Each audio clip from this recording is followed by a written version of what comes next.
PT Jasa Marga Bali Tol umumkan kenaikan tarif tol Bali Mandara mulai 8 Desember mendatang.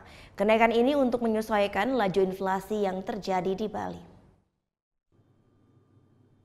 PT Jasa Marga Bali Tol akan kembali melakukan penyesuaian tarif tol Bali Mandara.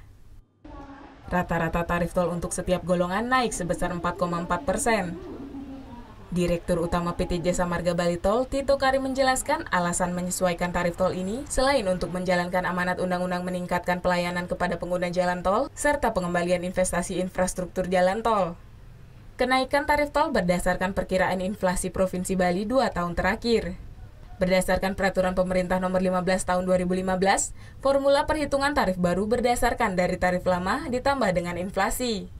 Inflasi Provinsi Bali pada periode 2 tahun terakhir sekitar 7,5% sehingga kenaikan tarif tol untuk kendaraan mengalami penyesuaian mulai dari Rp500 hingga Rp2.000.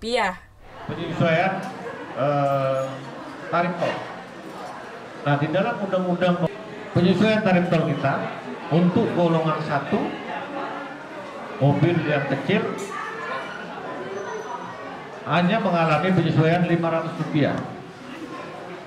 Jadi dari 11.000 menjadi 11.500. Nah, untuk sepeda motor ternyata nggak tahu apakah doa dari teman-teman pribadi. Setelah dikalikan inflasi ternyata nggak nyampe ke 500. Jadi tarifnya tidak dapat disesuaikan, tetap 4.500. Untuk tarif tol Bali Mandara dibagi atas 6 jenis golongan termasuk sepeda motor. Untuk kendaraan golongan 1 yaitu sedan, jeep, pick-up, dan bus naik Rp500. Kendaraan golongan 2 yaitu truk dengan 2 gandar naik Rp1.000.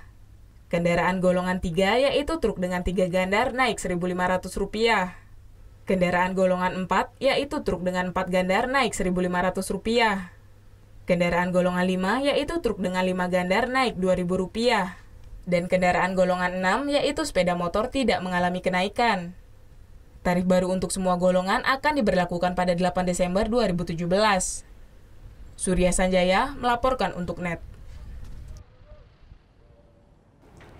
Thank you. Udah selesai nonton beritanya? Jangan pergi dulu dong. Subscribe dulu dan nonton tayangan lainnya di sini. Subscribe, nonton lagi. Subscribe, nonton lagi.